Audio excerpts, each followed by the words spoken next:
আবার একটা ভিডিও করে দেবো ওখান থেকে দাঁড়িয়ে বসে আছে সেটাই ভিডিও করে দেবো সবাই মানে আমি এখানে বসে করে দেবো তোমার ভিডিও না ওটা দাঁড়াতে হবে মানে দাঁড়িয়ে গিয়ে ভিডিও করে দিবা দাঁড়াও গানটা হয়নি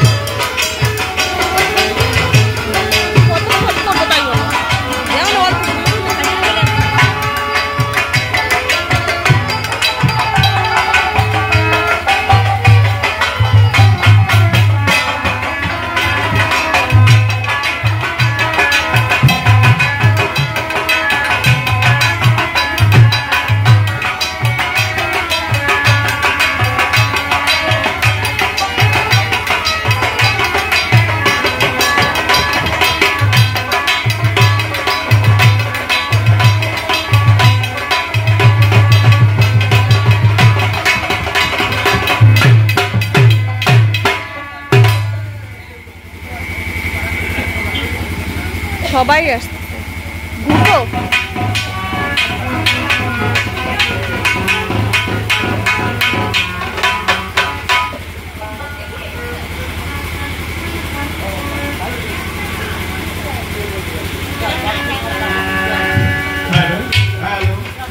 হ্যালো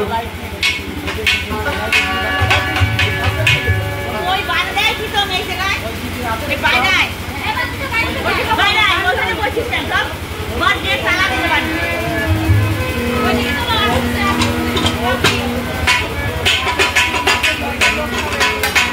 সব আসলে লোক এই জায়গা আসছে এই তুমি আসছে এই ওইদিকে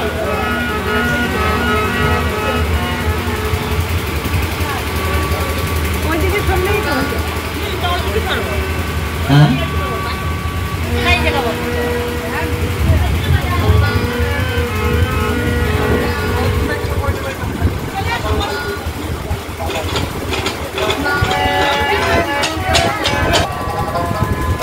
ভিখারি দেশে কে তুমি দুয়ারে এলে ভিখারি দেশে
লালা বাবু আর জগৎ শেঠকে নিয়ে। লালা বাবু যখন নাম নিতে যায় তখন বলে যে তুমি যদি ভিক্ষা করে করে সর্বস্ব ত্যাগ করে ভিক্ষা করে চলতে পারো, তোমার মানসিকতা এইখানে যেদিন যাবে সেই দিন তুমি আমার কাছে এলে আমি তোমাকে নাম জানবো। তাই তো লালা বাবু ভিক্ষা করতে করতে আসবে না তো কি করবা তুমি? একবার আসছে জগৎ শেঠের বাড়িতে গিয়ে দুইজনেই জমিদার, সারা জীবন ধরে মামলা করেছে দুইজনে, আবার অভিন্ন হৃদয় বন্ধু। মামলা করেছে কি নিয়ে? মাত্র 2 টাকার সম্পত্তি নিয়ে সারা জীবন মামলা করেছে। কিন্তু মামলার তারিখ এলে পরে দুইজনে একই গাড়িতে করে কোর্টে যেত, আবার মামলার তারিখ শেষ করে একই গাড়িতে করে বাড়ি চলে আসতো। এত বড় বন্ধু। তা ভিক্ষা করতে করতে লালাবাবু যেদিন জগৎ শেঠের বাড়িতে গিয়েছে, ঘরের বাইরে দাঁড়িয়ে উজ্জ্বল স্বরে ডেকে ডেকে বলছে, হে বন্ধু আমাকে কিছু ভিক্ষা দাও। কণ্ঠ শুনে জগৎ সে চিন্তা করছে অন্তরিক্ষে, এ কার কণ্ঠস্বর? এ তো লালা বাবুর কণ্ঠস্বর। তাই ঘর থেকে বাইরে এসে দেখতে পাই ভিক্ষার ঝোলা কাঁধে, মলিন বসন পরিধানে, ভিক্ষা পাত্র হাতে দাঁড়িয়ে দাঁড়িয়ে ভিক্ষা চাইছে। জগৎ শেঠ লালা বাবুকে দেখে বিশ্বাস করতে পারছে না যে লালা বাবু সে তো জমিদার, আমারই বন্ধু, সে কেন ভিক্ষা করছে আজকে। আবার দেখছে অবিকল লালা বাবুর মতো। তাই তো বলছে, কে তুমি? কে তুমি দুয়ারে এলে ভিখারি বেশে, কে তুমি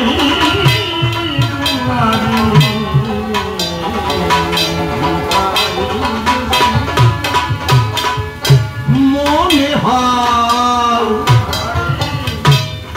মনে হয় কত চেনা চেনা, কত যেন ছিল লেনা দেনা। মনে হয় কত জানো চেনা চেনা, কত যেন ছিল লেনা দেনা। ওরে আসিলে তুমি সত্য কহিলে না,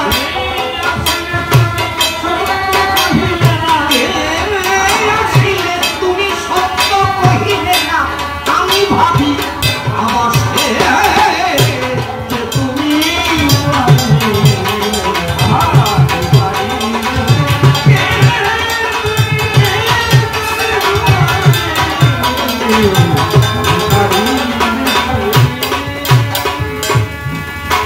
তুমি তোমার ভিখারি ওলা,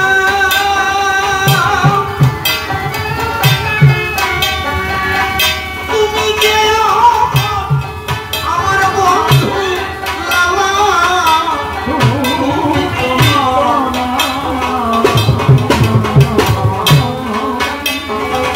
ভিখারি ওলা।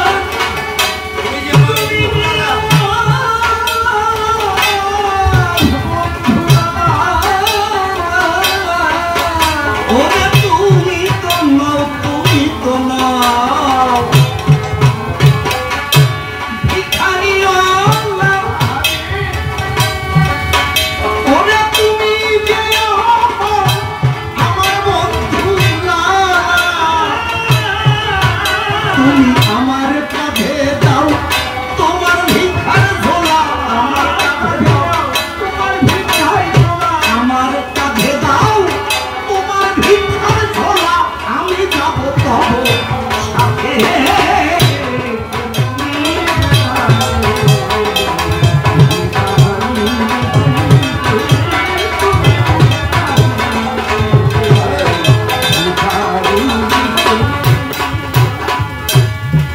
এলে যদি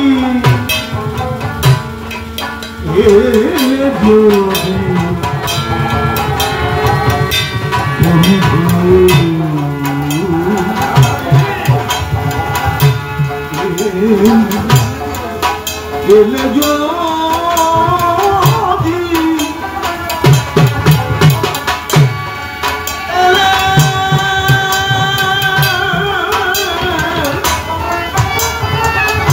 এলে যদি তুমি করিতে সব কাজ, তোমার সৎকর্ম করিতে আমায় দাও অধিকার।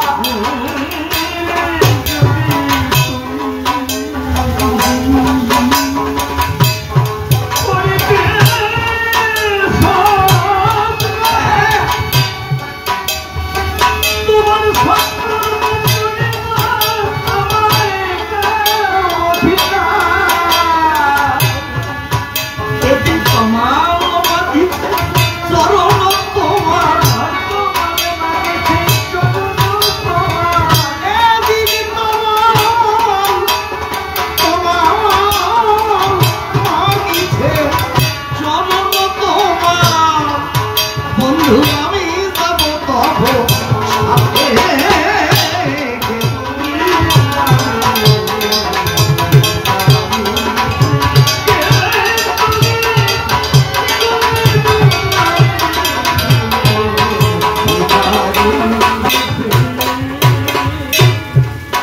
লালাবাবু বলছে, বন্ধু তুমি যেতে চাও আমার সঙ্গে? হবে না। তুমি আমার সঙ্গে যেতে পারো যদি আমারই মতো তোমার জমিদারি বাদ দিয়ে সব কিছু উপেক্ষা করে নিত্য নিঃস্ব সর্বশান্ত হয়ে তুমি যদি আসতে পারো আমার সাথে, সেই দিনই তুমি যেতে পারতে বৃন্দাবনের পথে। আমার যেদিন যাবে গো বন্ধু, সেদিন দেহ শুদ্ধ হবে, সেদিন হয়তো ঈশ্বর সান্নিধ্য পেলেও পাওয়া যাবে। আমার যতদিন না যাবে ততদিন ঈশ্বর সান্নিধ্য মেলে না। তাই তো আমার ত্যাগ করিয়ে যদি যেতে চাও, সকল কিছু ফেলে তুমি এবার হাতটি বাড়াও। তুমি আমার বন্ধু বটে গো, এসো আমার সাথে। দুই বন্ধু একত্রিত হয়ে এবার যাবো বৃন্দাবনের পথে। বৃন্দাবনে গেলে পরে শান্তির অভাব নাই। এসব দুই বন্ধু মিলে উচ্চ ঈশ্বরে হরি গুলো যায়। তাই আমার না যাওয়া পর্যন্ত এই জগতে কারোর সান্নিধ্য লাভ করা যায় না। তাই তো আমার ত্যাগ করে বিজয় সরকার গাইলেন, আবেদন যার বেদন ভরা, নয়ন ভরা জল, তার কাছে বাধা থাকে সকল তীর্থের ফল। তাই আবেদনটা করতে হবে বেদন ভরা। আমার বাদ দিয়ে যা কিছু আমার বলে আছে এই জগতে, এটা তো আমার কাছে ছিল না, আর এটা তো আমি নিয়ে আসিনি। আজ আমার কাছে যা আছে বিগত দিনে ওটা অন্য কারোর ছিল, তার থেকে আমি আমার কাছে পেয়েছি। আবার আমার কাছে যা আছে ভবিষ্যতে অন্য কারোর হবে।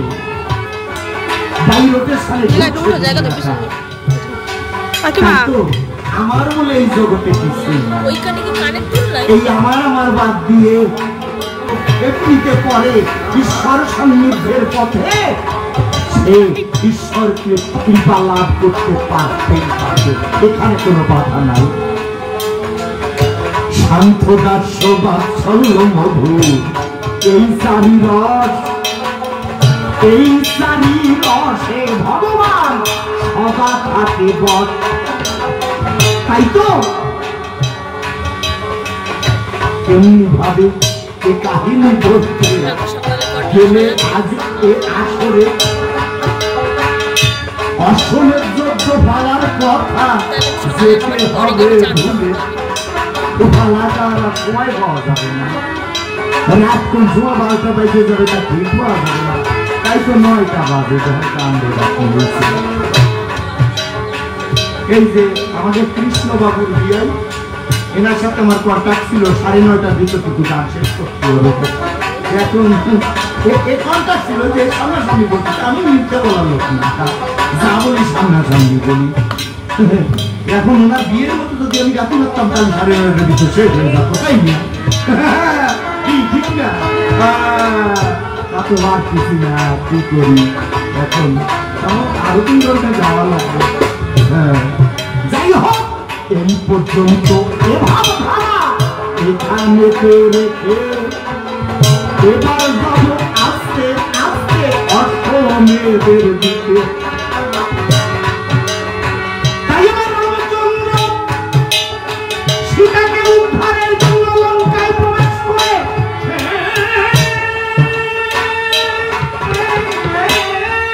তুমুল সংগ্রামে লিপ্ত হয়েছে। তুমুল সংগ্রাম করে সীতাকে উদ্ধার করে অযোধ্যায় ফিরে এসেছে। অযোধ্যায় ফিরে এসে রাজদণ্ড হাতে নিয়ে রাজকার্য পরিচালনা করছেন। পরিচালনা করতে গিয়েও দেখতে পান অযোধ্যা ভুবনের কোনো শান্তি নেই। সীতাকে উদ্ধার করার পরেও অশান্তির দাবা নলে অশান্তির দাবদাহে পূজাকুল আজও চলছে। তাই তো এই অশান্তির দাবানল দেখতে পেয়ে রামচন্দ্র চিন্তান্বিত বনে বসে আছে রাজ সিংহাসনে। লক্ষণকে কাছে পেয়ে ডাক দিয়ে বলছে, ভাই রে লক্ষণ, তুমি কি বলতে পারো অযোধ্যা ভুবনের অশান্তির কি কারণ? লক্ষণ বলছে, ঠাকুর দাদা, আমার মনে বলছে একটি কথা, মা তো এতকাল ওই রাক্ষসপুরীতে ছিল, তাই প্রজাদিগের মনে একটা সন্দেহ জেগেছে।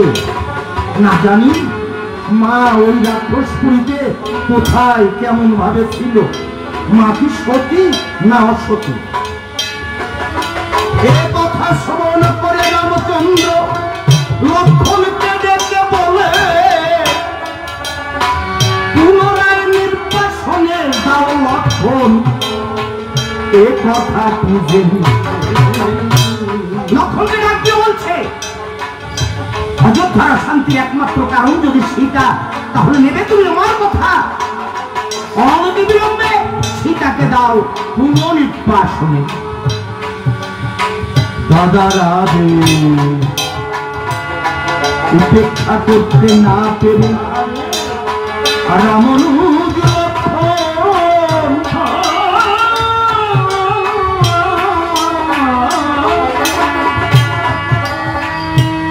এই যে ওই দলের লোকেই জানেন তো না,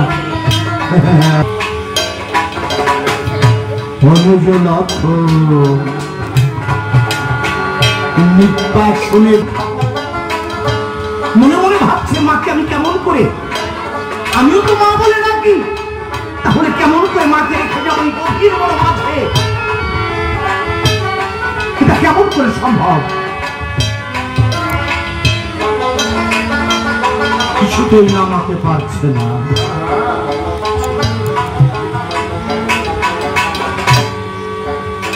লক্ষণ রথ দাঁড়িয়ে রথ হতে নেমে বনমাঝে ঘুরছে। ঠিক এই অবসরে মাও লক্ষণের পিছু অনুসরণ করে রথ হতে নেমে ওই সবুজ শ্যামল বনছায় তন্দ্রাচ্ছন্ন হয়ে পড়েছে। মা যখন ওই বনছায় তন্দ্রাচ্ছন্ন হলো, মায়ের কাছে লক্ষণ এসে বলিতে লাগল, মা, আমি তোমার সন্তান, দাদার আদেশে আমি তোমাকে রেখে যেতে এসেছি এই বনমাঝে। আমাকে তুমি অভিশাপ দিও না মা। দাদার আদেশ উপেক্ষা করতে না পেরে আমি তোমাকে রেখে যাচ্ছি এই বনের ভিতরে। তুমি আমাকে অভিশাপ দিও না। অনুজ লক্ষণ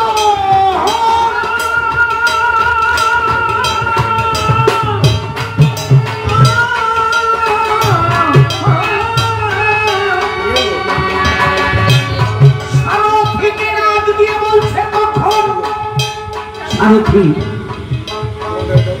এই অবসরে চালাও। আদেশ পেয়ে চালাইয়া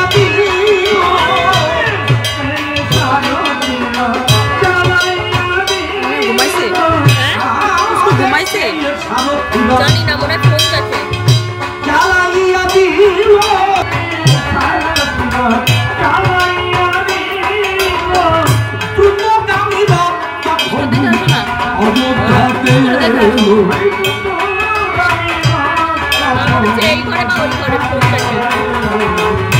মায়ের তন্দ্রাচ্ছন্ন ভাব যখন কেটে গেল, দুটি নয়ন মেলে তাকিয়ে দেখে রথ নেই। লক্ষণ নেই। দেবর লক্ষণ বলে ডাকছে। তুমি কোথায় গেলে দেবর লক্ষণ? আমাকে একা নিয়ে এই গভীর বনে রেখে তুমি কোথায় গেছো চলে? কেন তুমি সারা দিচ্ছ না? কেন প্রত্যুত্তর করছো না?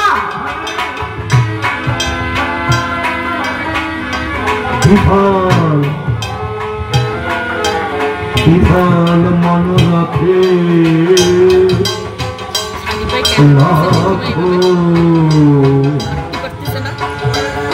অযোধ্যাকে চলে এসেছে মা গভীর বন মাঝে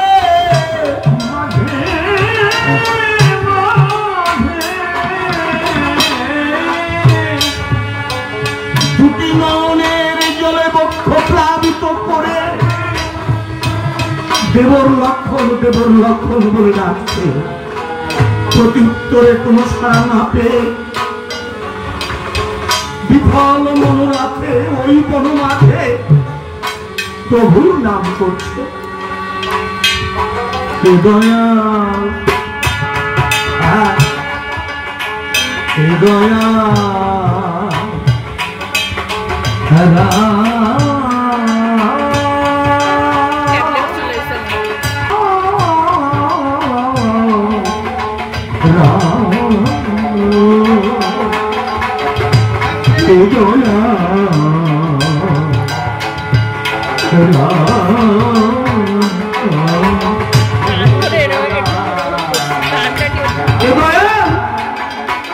তোমার চরণে কি এমন অপরাধ আমি করেছি যার ফলে লক্ষণ আমাকে এই গভীর বনে রেখে কোথায় গেছে চলে? আমি তাকে খুঁজে পাচ্ছি না কোনোখানে। কেন আমার প্রতি এই অবিচার?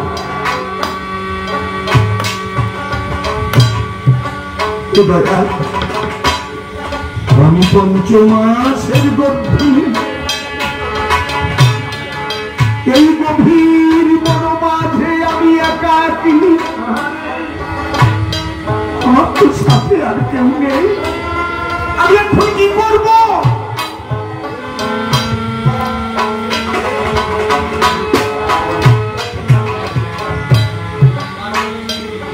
না জানো কি গভীর বন মাঝে থাকি বছর নয় কাটছে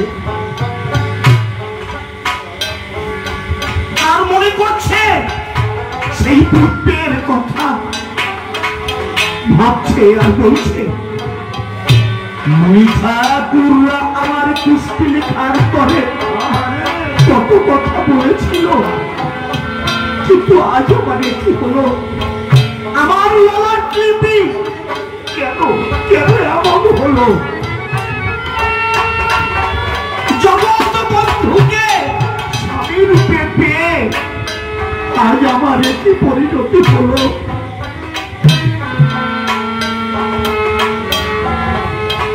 মা জানকী বৃক্ষতলায় বসে অধর নয়নে কাঁদছে আর প্রভুর নাম করছে।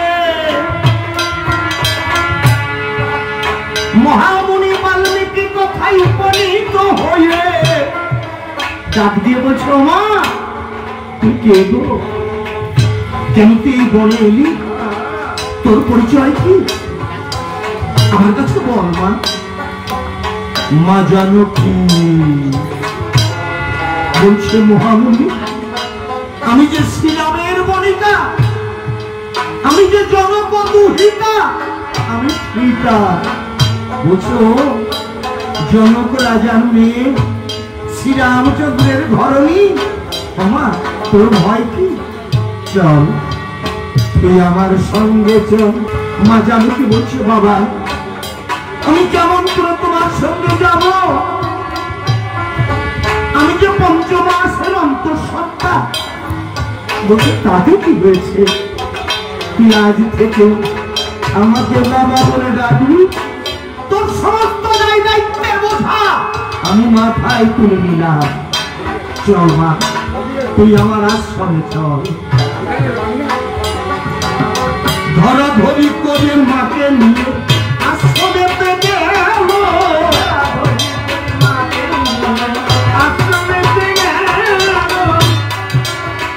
আশ্রমে রেখে মাকে মনে ধ্যান করিতে গেল।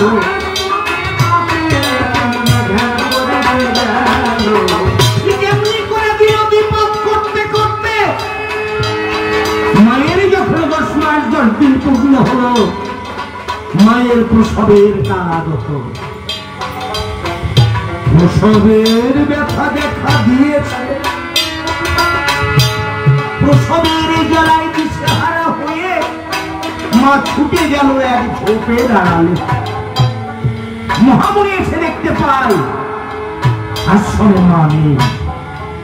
শিষ্যগণ ডাক দিয়ে বলছে, বাবা ঠাকুর, মায়ের বড় দুঃখী,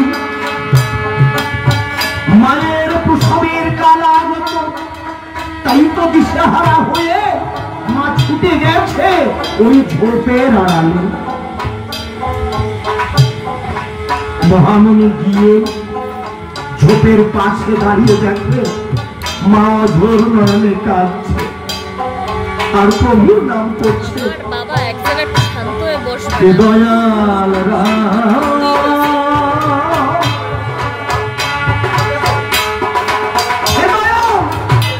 যার প্রসবের কালে থাকবে কত দশদশী, থাকবে কত পুরবর্ষী, আজ সে একাকিনী রমণী প্রসবের জ্বালায় মৃত্যুর দিন বলছে।